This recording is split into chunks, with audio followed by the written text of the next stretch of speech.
This is the 2020 Toyota Supra, and today we're going to review it.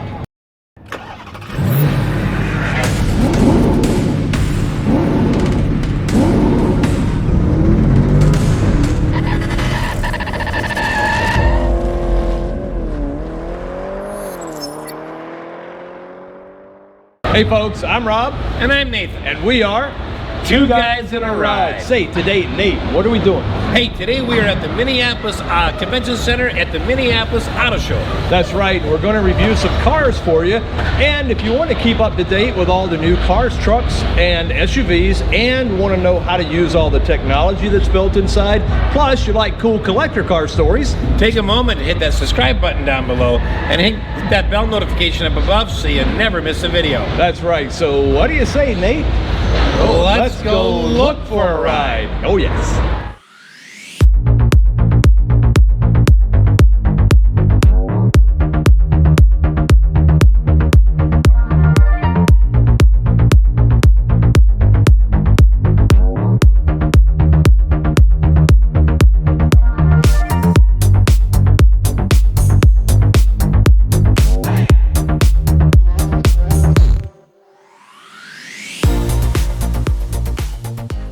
As Toyota says, icons aren't made overnight. The 2020 GR Supra carries forth a legacy that goes back 40 years, and it's a legacy they don't take lightly. It was imperative to take the time to make it not only something that honors its heritage, but also, just like its predecessors, becomes its generation's leading definition of performance. Supra is a sports car we've been dreaming about for a long time, and its creation was a true labor of love.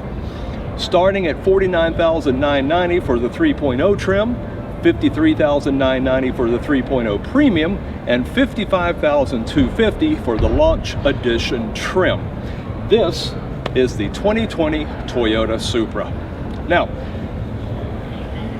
out front we have the 6-lens auto leveling LED headlights, LED front turn indicators, and LED driving running lights, as well as automatic rain sensing wipers up top. Now, the Supra is powered by a 3-liter twin-scroll single-turbo double-overhead cam 24-valve inline 6, producing 335 horsepower, 365 pound-foot of torque, capable of 0 to 60 in 4.1 seconds, with a top speed of 155 miles per hour. It's driven with an 8-speed automatic transmission with paddle shifters.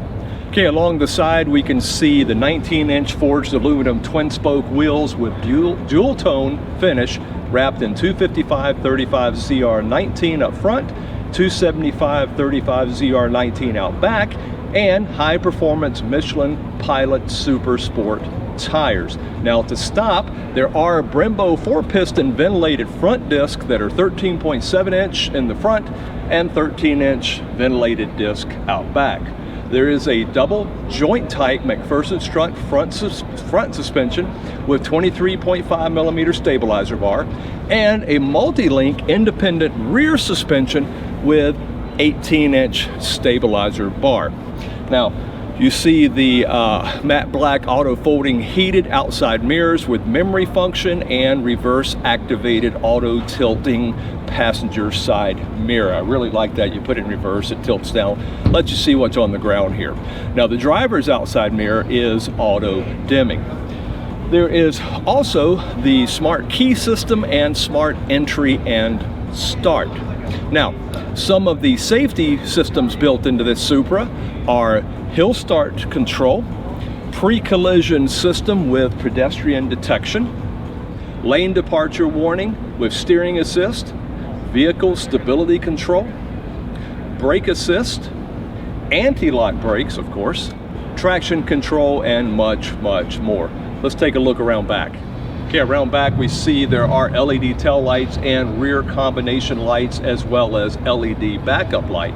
There is a built-in rear spoiler, and you see the rear view camera as well. And down below there are dual rear exhaust outlets with brushed stainless steel exhaust tips. Now, inside, the cargo area is 10.2 cubic feet, so pack very lightly. Okay, let's talk about the dimensions. Front track 62.8 inches, rear track 62.6, width 73 inches, rides on a wheelbase of 197.2, and has an overall length of 172.5 inches.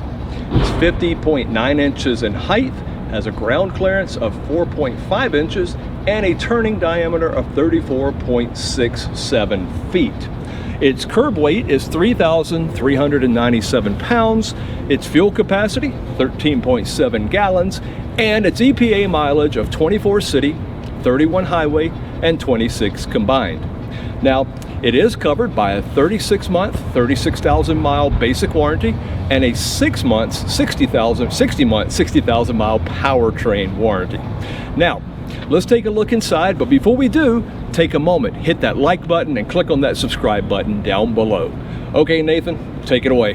And just to start off, down here on the door, if I get my head out there, it's a little small for me. Okay, you got your normal auto up and down windows, your lock buttons. You've got a part of your 10-speaker audio system. You've got a trunk release button right here. A little bit of storage down here would be good for maybe a cell phone, pens, that kind of stuff. So both driver and passenger seat are 12-way power. That does include a 4-position lumbar. And then moving on up here, you've got all of your lighting controls. This does come with auto lights. And also auto high beam. And then moving on up to the dashboard, it has a really nice dashboard. You basically get a tachometer and then the speedometer inside of that, which is kind of cool. You do have this button here, does your trip meters on the dashboard. I can't show you everything because even though it's powered, we're at a car show and not all features are available, but I will show you what we can. Okay, of course, turn signals, paddle shifters, and it also does have tilt and telescoping wheel that's manually adjustable. All right, let's take a look at the steering wheel controls. Okay, so on the steering wheel, you've got cruise control settings over here, including your increase and decrease once the cruise is set, and your cancel button. And then over here you have buttons. This one and this one will control your driver's information screen up here. So if I go to mode, you can see I get presets. If I click it again, I get satellite radio. Then I get FM radio. Then I get AM. And I'm back to presets. Now anytime I get into a menu, it'll show up, and then I can use a scrolling knob to like change the station. So I'm changing presets here. If I hit the mode button, I go to FM.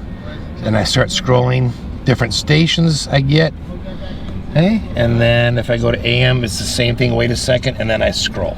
So that's the way the media works. I can't get into any of the driver information settings, but the rest of the controls here. This is your volume button for your media, and then of course your voice command system and your phone on or off for talking and using your phone in the car.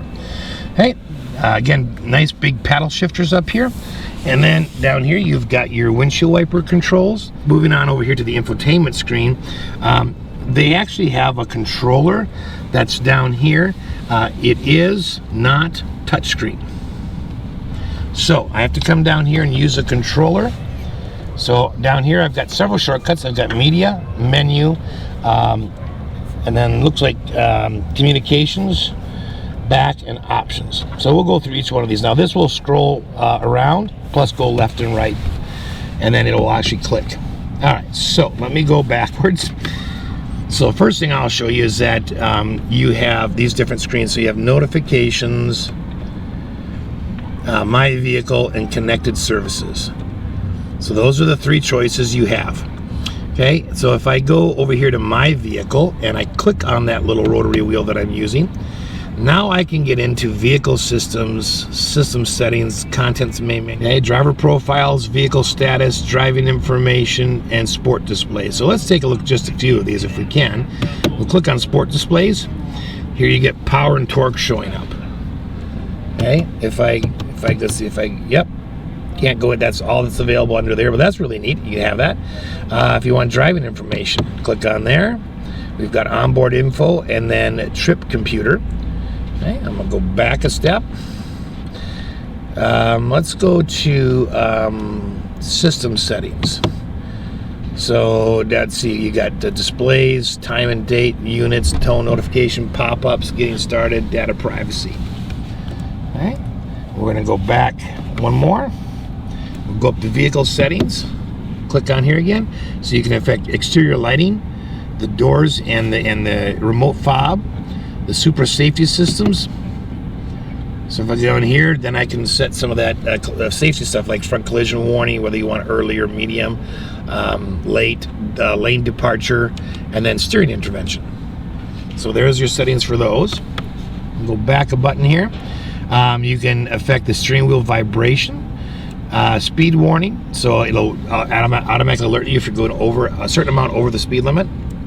Configure sport for individual, climate functions. If I go in here, then I can set the temperature, okay, by toggling left or right. If I scroll down, I get comfort ventilation, and then I can click on here to activate that now for one-off departure time, and then I can set the time for departure time. So I've got a few settings here to you know, pre-warm the car or pre-cool the car. So at any time, if you want to go back to the 3 icons that you saw, you'll need to press the menu button. The back button just takes you back through every single window you've opened. So we'll go back to the menu here, and now we're back to those 3. All right, this does come with Toyota Connected Services. So if I click on here, you can manage mobile devices and personalize the menu. So I'm going to go back to the main menu. I am just showing an arrow to the left, so I'm going to scroll over to the left, and I have communication and media radio. So if I click on media radio, I just get it. I can choose my sources. I can look at the tone, which will be your treble and bass and faders and that kind of stuff. Or I can click on any one of these, of course, and then I'll have the FM radio show up, and then I can scroll through the stations.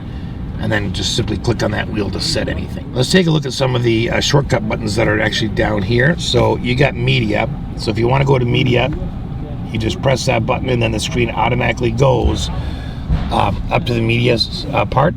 And if I click the option button, okay, now I have some options that I can like turn off control display, turn off vehicle, rename the station and save the station. Station info, and then I can set if I want HD radio reception or RDS reception. If I go over here to one click left, I have my favorites, and then if I scroll down one, I have a manual search, okay, which is interesting. So it take a little time to get used to this, since there are no physical buttons up here to do anything. It's all run from down here. Down here, you do have a few physical buttons for the media, for the infotainment screen. So you do have the mode button here, and that again will take you to the different modes right away for your media sources. You got your volume, your power, you've got a band for AM or FM, and then you got presets, there are 8 of them down here, and then you have a physical scrolling button, left or right, to select stations. Hey, other than that, everything is run from this. Okay. Let's go down here. You have a dual auto climate zone control, and then of course you have the temperature setting on either side, and then your standard controls down here. Moving on down, you do have a USB plug-in that will work with Apple CarPlay, and then down here you got a little storage tray down here, and then of course you have a 12-volt outlet right here. You got this nice carbon fiber look here. I'm not sure if that's actual carbon fiber. I'm feeling it's plastic that has a carbon fiber look, but I'm not positive. All right, down here you've got your auto start stop on or off button. You have a sport mode that you can click into. You have a traction controller safety systems, which this car has a number of, and Rob talked about those in the exterior review, but you can turn a lot of those on or off right here. Then of course you have your parking brake right here. Okay, so moving back from the shifter right here, you do have 2 very nice cup holders, but what you lack is any sort of a center armrest console that you could open and store. That doesn't exist anywhere in here. It's just the cup holders. It's very nicely covered. It's nice to have the dual cup holders. Down here you have some cargo net storage right down here. It's not on the driver's side, that's passenger only. And then if I open the glove compartment here, you got a nice felt lined dampened opening. Adequate storage in there, not overly huge, but it's adequate. And then coming up to the ceiling, you just have very simple light fixture controls. And moving up here to the visors are locked in place, okay? But they are backlit and have a mirror on both sides. There isn't really a back row in this car. So you have instead maybe a little bit of extra storage if you have something small to pack in there. But Rob will cover that already on his exterior view, so you'll get a better view of it there. All right. Other than that, it's got a nice soft touch, materials everywhere. The screen up here is, is a pop-up. I'm not a real big fan of that, but it's adequate. It does have a push start. And the main thing about this car is it's a whole lot of fun to drive.